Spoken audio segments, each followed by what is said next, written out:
आज हम लोग क्लास 9th का साइंस का जो ऑफिशियल क्वेश्चन आया था जे कोड के द्वारा उसका हम लोग सोल्यूशन करने वाले हैं। ठीक है, तो आप लोग का एग्जाम तो ऐसे एक्सटेंड हो गया है, बट देखिए जब भी एग्जाम होगा आप लोग के सारे इंपॉर्टेंट क्वेश्चन हम दे रहे हैं। ठीक है, आप लोग इसको नोट्स बना के लिखिए, कॉपी में बनाते रहिए। ठीक है, जितना वीडियो आ रहा है। ठीक है, तो चलिए देखिए सबसे पहला क्वेश्चन यहाँ पे है हमारा कि खरपतवार फसल के पौधे को प्रभावित करते हैं। जो खरपतवार होते हैं, खरपतवार यानी कि मान के चलिए कोई पौधा होता है जिसमें है ना कुछ नहीं बोलते हैं कि घास वगैरह उग जाता है, तो वही खरपतवार होते हैं। तो पौधे को जो कैसे प्रभावित करते हैं, पौधों को बढ़ने से पहले ही मार देते हैं ऐसा तो नहीं कि पौधा तो उगता है ना उसके बाद खरपतवार उगता है, तो ये बात तो गलत हो गया। सेकंड देखें तो पौधों को बढ़ने के लिए हावी कर देता है। अच्छा ऐसा थोड़ा ना कि पौधों को बढ़ने के लिए हावी करता है, ये भी नहीं। तो इसका ऑप्शन जो आपका ऑप्शन सी करेक्ट होना चाहिए। ठीक है, आप लोग देख लीजिएगा। ठीक है,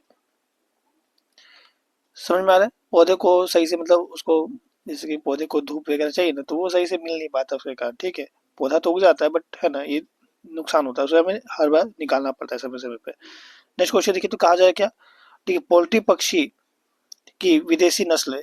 ठीक है, जिसमें अंडे देने की क्षमता अधिक होती है। तो ऐसा कौन है जिसका अंडा देने की क्षमता अधिक होता है, तो यहाँ पे देखा है तो ठीक है व्हाइट लेगो लेगोर्न हो जाएगा, जिस जो कि कितना अंडा देता है पता है, 280 से 300 अंडे देते हैं। ठीक है, तो इसकी संख्या अधिक तो है अंडे देने की। नेक्स्ट देखिए, तो कहा जा रहा है क्या कि मधुमक्खी की निम्नलिखित प्रजातियों में कौन से जो है एक ठीक है इतालवी प्रजाति है। इतालवी प्रजाति आप लोगों को बताना है। तो यहाँ पे देखा जाए तो मधुमक्खी में इतालवी प्रजाति कौन है, तो देखा जाए तो यहाँ पे ठीक एपिस मेलिफेरा है। ठीक है, तो इसको याद कर लीजिएगा। ठीक है, नेक्स्ट क्वेश्चन देखिए, तो बारूद होता है। ठीक है, तो बारूद जो है वो क्या होता है, तत्व आपको पता होगा। तत्व मतलब कोई एक एलिमेंट होता है। ठीक है, योगी क्या होता है, कंपाउंड यानी कि दो तत्वों से मिलकर के बनता है योगी। मिश्रण क्या होता है, जिसका फॉर्मूला हमें नहीं पता होता उसे मिश्रण कहते हैं। तो यहाँ पे जो है तत्व तो होगा नहीं, बारूद तत्व तो नहीं है। ठीक है, तत्व भी नहीं होगा, यौगिक भी नहीं होगा, तो क्या होगा ये कि मिश्रण होगा। मिश्रण क्यों होगा, क्योंकि देखिए तत्व जिसके हाइड्रोजन तत्व हो गया, यौगिक क्या होगा जिससे जल H2O जल यौगिक हो गया। मिश्रण क्या होता है यहाँ पे देखिएगा, तो जैसे कि अब हम बात करें बारूद, तो बारूद जो बनता है वो कैसे बनता है पता है।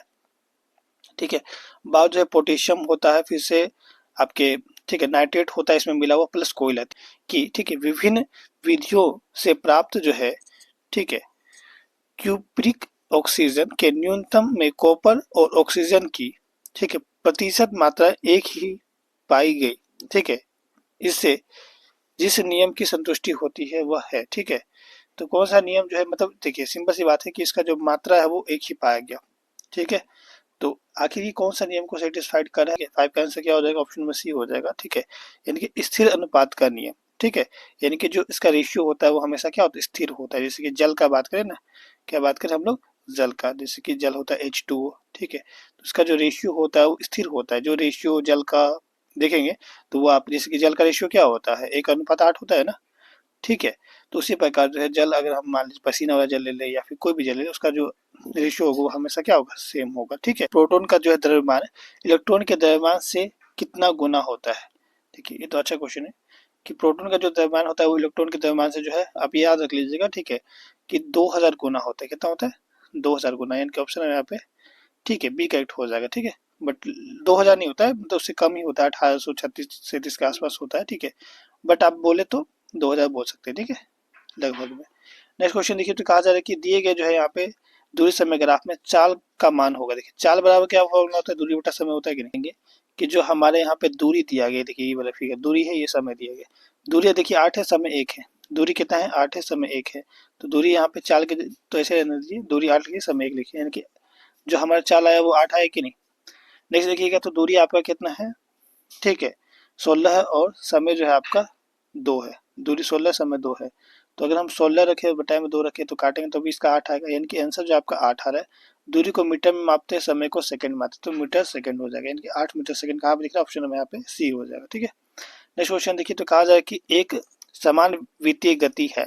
ठीक है, जो हम लोग समान, एक समान वित्तीय गति जो होता है वो कौन सा गति होता है आप लोग को बताना है। तो यहाँ पे देखा जाए तो यहाँ पे जो 8 का जो आंसर हो जाएगा ऑप्शन में यहाँ पे डी हो जाएगा। ठीक है, चाल अचर और वेग जो है चर होते हैं, यानी कि वेग उसका समान होता है लेकिन चाल जो होता है वो असमान होता है। ठीक है, इसको आप ध्यान रखिएगा, इंपॉर्टेंट क्वेश्चन है। नेक्स्ट क्वेश्चन देखिए, तो क्या कहा जा रहा है 9 नंबर, कि निम्नलिखित में से जो है कौन सा युग्म गलत है। तो देखा जाए तो यहाँ पे 9 का आपका ऑप्शन में यहाँ पे ए हो जाएगा। ठीक है, पौधे के ठीक है मूल रोम मिट्टी से ठीक है, जल को संशोधित करता है।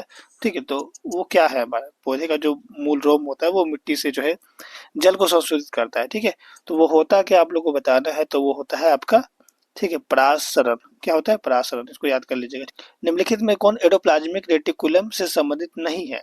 ठीक है, संबंधित नहीं है ये आप आपके बोले गए हैं, तो 11 का ऑप्शन में यहाँ पे सी करेक्ट हो जाएगा। परमाणु के नाभिक की खोज किसने की थी, तो ये इंपॉर्टेंट है। जो नाभिक होता है यानी कि न्यूट्रॉन का जो न्यूक्लियस का जो खोज किया था, नाभिक मतलब न्यूक्लियस, ठीक है, न्यूक्लियस का खोज करने वाले व्यक्ति कौन है, तो रदरफोर्ड है, तो ऑप्शन यहाँ पे 80 कर लीजिएगा।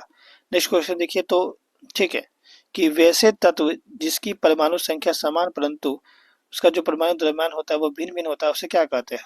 देखिए, परमाणु संख्या समान होगा बट परमाणु जो द्रव्यमान होगा वो अलग होगा। ठीक है, तो ये आपने, ठीक है, जो आपका ये चैप्टर था इसके आपने लास्ट में देखा होगा, दो बातें आपको बताए गए थे। ठीक है, तो यहाँ पे क्या होगा, ठीक है, समस्थानिक होगा या समहारी होगा, बताइए। ठीक है, तो 13 का जो आंसर हो जाएगा आपका ऑप्शन में बी हो जाएगा, समस्थानिक। ठीक है, और संभारी क्या होता है एक बार हमें कमेंट में समझा दीजिए तो आप लोग। ठीक है, चलिए, संभारी क्या होता है। नेक्स्ट क्वेश्चन देखिए, तो कहा जा रहा है क्या, कक्षा 3 यानी कि देखिए कक्षा 3 यानी कि एम सेल में, देखिए है ना, आपको पता होगा जैसे कि, ठीक है, के होता है, एल होता है, एम होता है और एन होता है। तो कक्षा 3 यानी कि आपका एम वाला बोला जाता है कक्षा में। ठीक है, अधिकतम जो है कितनी इलेक्ट्रॉन हो सकती है या फिर आती है, तो यहाँ पे देखा जाए तो यहाँ पे 2 इलेक्ट्रॉन होते हैं, यहाँ पे 8 होते हैं, और यहाँ पे कितने होते हैं, 18 होते हैं ना, और यहाँ पे कितने होते हैं। ठीक है, आप लोग कमेंट करिए। तो यहाँ पे देखा जाए तो मेरे हिसाब से जो एम में बोला जा रहा है तो आपका ऑप्शन में सी होना चाहिए। ठीक है, 14 का क्या होना चाहिए, सी होना चाहिए। चलिए 15 नंबर देखिएगा, क्वेश्चन क्या कहा जा रहा है।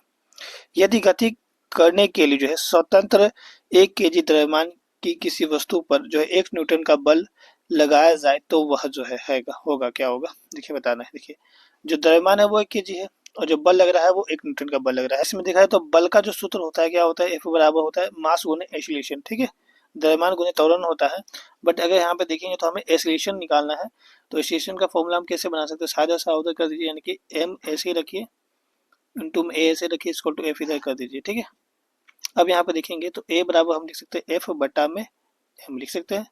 तो देखा जाए तो आपका ए तो ऐसे ही रहेगा, एफ के जगह पे आपका कितना दिया गया था, एफ 1 दिया गया था, और एन एम के जगह मास कितना दिया तो 1 दिया, तो 1 1 काटेंगे तो 1 ही आंसर आएगा। एक्सीलरेशन जो आपका होने वाला है 1 होने वाला है, कितना होने वाला है 1। ठीक है, तो एक्सीलरेशन जो होता है उसका जो ऐसा यूनिट होता है वो क्या होता है, ठीक है, मीटर प्रति सेकंड स्क्वायर होता है। इनके ऑप्शन में यहाँ पे देखा जाए तो डी टिक हो जाएगा। ठीक है, 15 का क्या हो जाएगा, डी। 16 नंबर क्वेश्चन देखिए, तो कहा जा रहा है क्या, कि जड़त्व का गुण है, क्या हो जाएगा बी, प्रत्येक वस्तु में होता है। किसी 6 kg द्रव्यमान की गेंद में 4 मीटर प्रति सेकंड का त्वरण उत्पन्न करने के लिए जो है कितने बल की आवश्यकता होगी, यानी कि बल बोला जा रहा है, यानी कि एफ पूछा जा रहा है। तो एफ बराबर क्या होता है, अभी आपको बताया था, मास गुना एक्सीलरेशन होता है कि नहीं। तो यहाँ पे देखा जाए तो मास जो है आपका क्वेश्चन दिया गया, मास यानी कि वजन कितना दिया गया, 6 kg दिया गया है। एक्सीलरेशन बात करें तो यहाँ पे 4 दिया गया, कितना दिया गया 4। ठीक है, तो 6 जग 24 हो जाएगा, कितना हो जाएगा 24, और जो बल का ऐसा यूनिट होता है वो न्यूटन होता है, तो 24 न्यूटन आंसर हो जाएगा। ऑप्शन में यहाँ पे बी टिक कर लीजिएगा। ठीक है, नेक्स्ट क्वेश्चन देखिए, तो कहा जा रहा है क्या हमारा, ठीक है, जाइलम किससे बना होता है, तो यानी कि देखा जाए तो वो आपका, ठीक है, वाहिक आयन से भी बना होता है, और ठीक है ट्रेकिडस से भी बना होता है। ठीक है, इसको याद कर लीजिएगा। नेक्स्ट क्वेश्चन देखिए, तो कहा जा रहा है क्या हमारा, कि टेंडर एक संरचना है जो जोड़ती है, तो ये किसे जोड़ती है, तो आपको पता होगा। ठीक है, आपने इस चैप्टर को पढ़ा होगा, तो ठीक है, तो इसका आंसर हो जाएगा बी। ये क्या करती है, मांसपेशी को हड्डी से जोड़ती है टेंडर। ठीक है, जो हमारा मांस होता है उसको हड्डी से जोड़ने का काम करता है टेंडर। ठीक है, नेक्स्ट क्वेश्चन देखिए, तो कहा जा रहा है क्या हमारा 20 नंबर, कि एक व्यक्ति, ठीक है, दुर्घटना का शिकार हुआ, उसके हाथ की 2 लंबी जो हड्डी है वो उखड़ गई। ठीक है, निम्नलिखित में से जो है कौन सा संभावित कारण हो सकते हैं, क्या टूटा होगा उसका, पता है। ठीक है, लिगामेंट जो है टूट जाएगा इसका।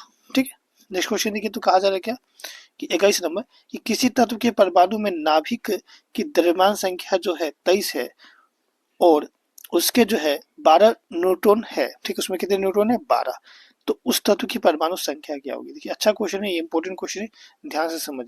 ठीक है, यहाँ पे एटॉमिक जो नंबर है वो आपका दिए गए 23, और अगर हम यहाँ पे बात करें जो इसमें न्यूट्रॉन है, यानी कि जो आपका नाभिक बात करें एन बात करें तो यहाँ पे दिया गया है 12, ठीक है।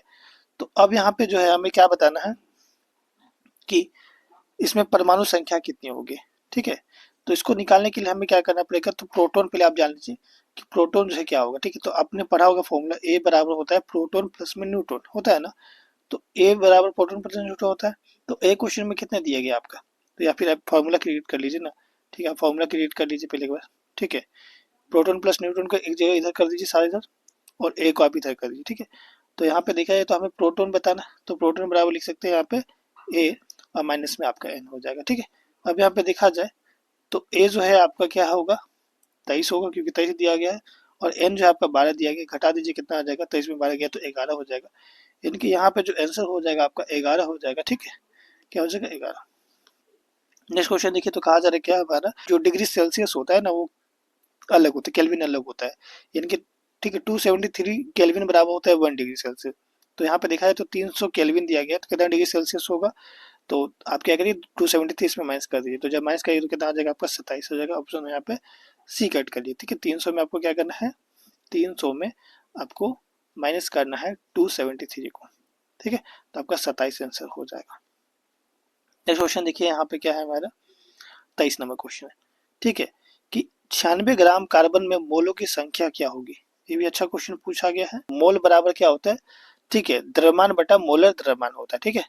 तो मोल बराबर द्रव्यमान बटा मोलर द्रव्यमान होता है, तो यहाँ पे द्रव्यमान देखा है तो 96 दिया गया है, और कार्बन जो है 6 होता है, तो कार्बन 6 है तो मतलब कार्बन का डबल कर दिए तो 6 6 12 हो जाएगा ना। तो मोलर द्रव्यमान कितना हो जाएगा इसका 12 हो जाएगा, ठीक है, 6 का डबल। हाँ, तो काट दीजिए कितना आ जाएगा इसको, जब काटेंगे तो इसका 8 आ जाएगा, इनके आंसर जो है आपका यहाँ पे ऑप्शन में सी हो जाएगा, ठीक है। तो मोलर द्रव्यमान निकालना हार्ड नहीं, जब आपका जैसे 6 होगा तो 12 हो जाएगा, 7 रहेगा तो 15 हो जाएगा, ठीक है। मतलब डबल करना है उसमें एक जोड़ देना, यानी कि जब आपका इवन नंबर होता है तो क्या करते हैं इसको 2 से गुना करते हैं, और जब ओड नंबर होता है उसको 2 से गुना करते हैं, उसमें 1 प्लस कर देते हैं, ठीक है। इसको याद रखिएगा। नेक्स्ट क्वेश्चन देखिए, तो 24 नंबर क्या है हमारा, कि दो कणों के बीच जो है गुरुत्वाकर्षण बल होता है, ठीक है, उसके बीच की दूरी क्या होती है।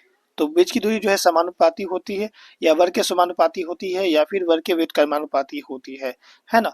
तो आपका जो 24 का आपका आंसर होने वाला है, आपका ऑप्शन में यहाँ पे सी होने वाला है, वर्ग के व्युत्क्रमानुपाती होती है, इसको याद कर लीजिएगा, इंपॉर्टेंट है। नेक्स्ट क्वेश्चन देखिए, तो 25 नंबर क्या कहा जा रहा है, कि यदि कोई अंतरिक्ष यान पृथ्वी के केंद्र से जो है पृथ्वी की त्रिज्या की दुगनी दूरी पर हो, तो उसका जो गुरुत्वीय त्वरण होगा वो क्या होगा, आप लोगों को बताना है। जी बराबर लिख सकते हैं यहाँ पे 9.8, और बट्टा में आप लिख सकते हैं यहाँ पे 4, काट देंगे तो आपका कितना आ जाएगा 2 पॉइंट जो है 45 मीटर प्रति सेकंड आ जाएगा, ठीक है। ध्यान पे आप लिख लीजिएगा, ठीक है। अब यहाँ पे देखा जाए तो चलिए नेक्स्ट क्वेश्चन देखिए, 26 नंबर क्या कहा जा रहा है यहाँ पे, कि किसी द्रव्यमान का जो है अपेक्षित घनत्व होता है, तो इसका जो अपेक्षित घनत्व होता है वो क्या होता है आप लोग को बताएं। तो 26 का जो आपका राइट आंसर ऑप्शन में ए होने वाला है, पदार्थ का घनत्व बटा में जो है परमाणित पदार्थ का घनत्व, इसको याद कर लीजिएगा। 27 नंबर लिनियस द्वारा विकसित नामकरण प्रणाली है, ठीक है। तो वो क्या है, तो यहाँ पे देखा जाए तो 27 का आपका आंसर हो जाएगा ऑप्शन में सी, ठीक है, द्विपदी, ठीक है। नेक्स्ट देखिए, तो यहाँ पे कहा जा रहा है क्या, वर्गीकरण की मूल इकाई होती है, तो इसका जो मूल इकाई होता है वो आपका ऑप्शन बी हो जाएगा प्रजाति, ठीक। एंजियोस्पर्म पौधे की विशेषता है, क्या विशेषता है यहाँ पे देखा जाए तो फल में जो है बंद बीज होते हैं, इसका आंसर लिख लीजिएगा ऑप्शन में बी। 30 नंबर देखिए, तो कहा जा रहा है क्या हमारा, कि जो यहाँ पे कैल्शियम हाइड्रोक्लोराइड का जो है रासायनिक सूत्र होगा। देखिए फॉर्मूला बनाना काफी आसान है, तो अगर हम यहाँ पे देखें तो ये कैल्शियम है, इनके सी है ना, और हाइड्रोक्साइड है ना, यहाँ पे हाइड्रोक्साइड है ना, तो हाइड्रोक्साइड को क्या लिखते हैं OH लिखते हैं। तो आप यहाँ पे बुक में देखिएगा आपके सारे लिखे हुए वहाँ पे, ठीक है। तो हाइड्रोक्साइड जो है वो क्या होता है इसका, ठीक है, -1 होता है, क्या होता है -1, ठीक है। तो चलिए हम यहाँ पे 1 लिख देते हैं क्योंकि इसमें तो पॉजिटिव चार्ज होता है ना, ठीक है। नेक्स्ट देखिए, तो यहाँ पे क्या हो जाएगा आपका OH, तो OH क्या होता है, सॉरी कैल्शियम जो है 2 होता है, कितना होता है कैल्शियम 2, ठीक है। अब आपको निकालना आता होगा ये सब चीजें, ठीक है, ज़्यादा डीपली बताएंगे तो वीडियो बड़ा बन जाएगा। अब इसको क्या करते हैं, 3 से गुना कराते हैं, तो सी ए को 1 से कराएंगे तो सी ए हो जाएगा, और OH को 2 से कराएंगे यानी कि OH का होलोटाइज हो जाएगा, क्या हो जाएगा OH का होलोटाइज हो जाएगा। तो सी OH का होलोटाइज अब कहाँ दिख रहा है, ऑप्शन में यहाँ पे देखिए तो डी में दिखा है, तो डी टी मारिए, ठीक है। 31 नंबर देखिए, तो कहा जा रहा है क्या, कि अपने सिर पर जो है 20 केजी का बक्सा उठाए कोई कूली जो है क्षैतिज जो है, ठीक है, प्लेटफॉर्म पर जो है 10 मीटर चलता है। देखिए क्षैतिज चलता है ना, क्षैतिज चलता है तो मतलब क्या बना है, यहाँ पे 90 डिग्री बना रहा है, और जब 90 बना रहा है तो मतलब इसका जो कार्य होगा वो बिल्कुल कुछ नहीं होगा। 32 नंबर क्या कहा जा रहा है, 1 kg की वस्तु की गतिज ऊर्जा जो है यहाँ पे 1 जूल है, तब चाल क्या होगा इसका। देखिए सिंपल सी बात है, इजी क्वेश्चन है। तो आप यहाँ पे क्या करिए, यहाँ पे लिखिए हाफ mv² इक्वल टू में 1। ठीक है, तो यहाँ पे देखा जाए तो हम क्या करते हैं, ये जो 2 है इसको इधर गुना करा जाए तो यहाँ पे तो ये ऊपर में डिवाइड में तो इंटू में हो जाएगा, यानी कि mv² इक्वल टू 2 ले सकते हैं। m का वैल्यू 1 होता है तो मतलब v² इक्वल टू, ठीक है, ये बटा में जाएगा तो मतलब 2 ही बन जाएगा, यानी कि v जो है मतलब स्क्वायर में तो रूट में जाएगा, तो v इक्वल टू क्या हो जाएगा, v इक्वल टू हो जाएगा रूट में आपका, ठीक है, 2। तो जब √2 का जब आप लोग ये करेंगे, ठीक है, वर्गमूल निकालेंगे तो आपका आंसर हो जाएगा ऑप्शन में क्या हो जाएगा, ठीक है, सी हो जाएगा। आप इसको टिक कर लीजिएगा, ठीक है, यहाँ पे 1.44 जो है आपका मीटर प्रति सेकंड आ जाएगा। 250 जूल कार्य करने में जो है किसी मशीन को जो है 5 सेकंड का समय लगता है, तो उसकी जो शक्ति क्या होगी, शक्ति यानी कि पावर, और आप क्या कर दीजिएगा W/T कर दीजिएगा, ठीक है। तो यहाँ पे पावर देखा जाए तो आपका पावर जो है यहाँ पे कितना दिया गया है, 2500 बटा में टी जो दिया गया आपका कितना दिया गया है, 5 दिया गया है, ठीक है। जब इसको काटेंगे तो आपका कितना आ जाएगा, 500 आ जाएगा। अब चूंकि यहाँ पे देखा जाए तो आंसर आपके जो है किसमें है, किलोवाट में है, ठीक है। तो आप क्या करेंगे, यहाँ पे किलोवाट में कन्वर्ट करने के लिए, चूंकि ये वाट आया, किलोवाट में कन्वर्ट करने के लिए करना पड़ेगा, इसको 1000 से डिवाइड करना पड़ेगा, ठीक है। तो जब 1000 से डिवाइड करें तो यहाँ पे 3 जीरो जब इधर डेसिमल लगेगा, यानी कि 0.5 जो है यहाँ पे आ जाएगा किलोवाट, क्या आ जाएगा, 0.5 किलोवाट हो जाएगा, ठीक है। और 1 किलोवाट घंटा बराबर 1 यूनिट होता है, इसको आप याद रखिएगा, ठीक है। अगर सवाल में घंटा में लिखा होता है यार कि ये तो सेकंड में दिया गया, तो घंटा में तो यहाँ पे याद रखिएगा कि 1 किलो वाट घंटा बराबर क्या होता है, 1 यूनिट होता है, ठीक है। इंपॉर्टेंट क्वेश्चन एग्जाम में पूछ लिया जाएगा। निम्नलिखित में से जो है कौन सा जो है कालाजार का कारण बनता है, तो यहाँ पे दिखाई तो 34 का जो आपका राइट आंसर हो जाएगा ऑप्शन में यहाँ पे डी टिक हो जाएगा, ठीक है, इसको याद कर लीजिएगा। नेक्स्ट क्वेश्चन देखिए 35 में क्या कहा जा रहा है, रामन रोग जिसके कारण होता है, ठीक है, क्या होता है, तो यहाँ पे देखा है तो 35 का आंसर हो जाएगा ऑप्शन में सी, रोगजनक, ठीक है, जो संक्रमण होते हैं उसके रोगजनक कारण हो सकते हैं। एक स्टेथोस्कोप में हृदय की हड्डी की जो ध्वनि जो है ना, स्टेथोस्कोप नली में गमन करती है, तो यहाँ पे देखा जाए तो आपका आंसर जो होने वाला है यहाँ पे, ठीक है, नली में जो है बारंबार परावर्तन द्वारा, ठीक है, इसको ऐसे कट लीजिएगा, टिक, ठीक है, इसको टिक कर लीजिएगा। 37 नंबर क्वेश्चन देखिए तो कहा जा रहा है क्या हमारा क्वेश्चन, देखिए क्या कहा जाए, स्पष्ट प्रतिध्वनि सुनाई पड़ने के लिए जो है ध्वनि का परावर्तन करने वाली सतह की, ठीक है, श्रोता को कम से कम जो है कितनी दूरी होना चाहिए, मतलब स्पष्ट ध्वनि सुनने के लिए, ठीक है। तो उसका जो डिस्टेंस होना चाहिए वो आपका 17.2 मीटर होना चाहिए, कितना होना चाहिए, 17.2 होना चाहिए, ठीक है। जैसे पहाड़ वगैरह होता है ना, तो पहाड़ में जैसे हम लोग बोलते हैं तो वो क्या होता है, उसका डिस्टेंस जो है 17.2 मीटर होता है, तो एको होता है ना, जो साउंड होता है वो रिपीट होता है, बार बार हमारे पास आता है, ठीक है। चलिए नेक्स्ट क्वेश्चन देखिए तो क्या क्या कहा जाए हमारा, क्योंकि साउंड रिफ्लेक्ट हो जाता है कि निम्नलिखित में से जो है किस माध्यम में जो है ध्वनि की चाल सबसे ज्यादा होती है, तो सॉलिड में होता है, सॉलिड आपका कौन सा है यहाँ पे, तो स्टील सॉलिड है, तो ऑप्शन में यहाँ पे बी टिक हो जाएगा, ठीक है। नेक्स्ट क्वेश्चन देखिए तो कहा जा रहा है क्या हमारा कि सौर विकिरण गर्म करता है, ठीक है, तो जो सौर विकिरण होते हैं वो गर्म करते हैं किसे, तो जल, ठीक है, निकायों की तुलना में जो है भूमि को तेजी से गर्म करते हैं, ठीक है, यानी कि पानी लेट में गर्म होगा, जमीन पहले गर्म हो जाएगा। ऑक्सीजन मुख्य रूप से वायुमंडल में वापस आती है, तो कैसे आती है, तो प्रकाश संश्लेषण द्वारा ही तो आती है, ठीक है, पौधे प्रकाश संश्लेषण करते हैं और वो हमारे वायुमंडल में ऑक्सीजन आते हैं, ठीक है। तो आपने समझ लिया सारे क्वेश्चन को, चलिए जल्दी में जी जय भारत।